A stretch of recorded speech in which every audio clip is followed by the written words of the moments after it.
My neighbor Jason tried to get me fined because my lawn wasn't up to standard. Last week, I watched him move out quietly in the middle of the night, leaving half his stuff behind. Can't lie, I didn't feel bad at all. I bought my first house about 8 months ago in a quiet suburban neighborhood outside Charlotte. Nothing fancy, just a 3-bedroom place I'd been saving for since college. I was proud of it. It felt good, finally having a space that was mine. Jason Carter lived next door. Mid-40s, corporate job, drove a BMW he washed like it was a Sunday ritual. From the start, it was clear he didn't think I belonged there. I'm 28, covered in tattoos, work from home as a freelance graphic designer, and I like my space how I like it. Guess that clashed with his perfect neighborhood vision. At first, it was small comments. Planning to mow soon? That car. Are you sure it's parked right? Hope you're not one of those home office types who throw loud parties. I ignored them. But it escalated. I started getting HOA letters almost weekly. One week it was my grass being too long.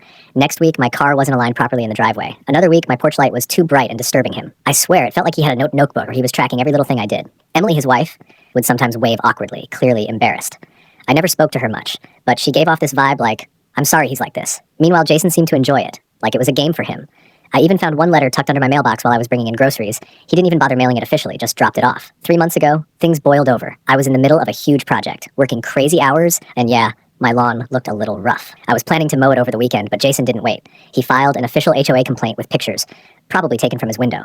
The HOA issued a warning and a small fine. I was furious but paid it. I mowed the lawn, trimmed the edges, and thought that would be the end of it. But Jason couldn't stop. The next day, he came over while I was unloading groceries and said, dead serious, some people just aren't cut out for homeownership. I just smiled and nodded, didn't say a word. Living next to him, working from home, I started noticing little things. His BMW disappeared at 9 a.m., came back at 11 a.m., left again at 1 p.m. He had random people arriving at odd hours. I heard him on the phone in the backyard. Make sure it's quiet. We don't want anyone knowing. Just little snippets. I decided to make a discreet, anonymous tip to the county about possible unlicensed business activity.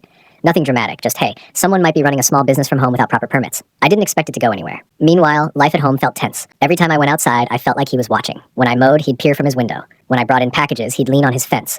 It was exhausting just existing next to him.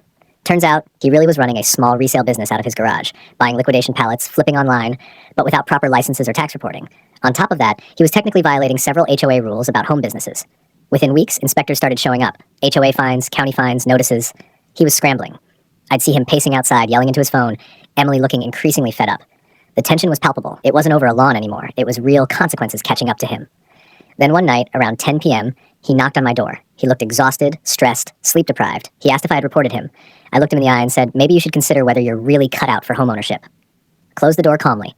A few days later, a foreclosure notice appeared on his door. He moved out quietly a week later, leaving a lot behind. Emily filed for divorce soon after. The new neighbors moved in last week. They're quiet, friendly, and even complimented my lawn. Finally, I can enjoy my house without that constant tension.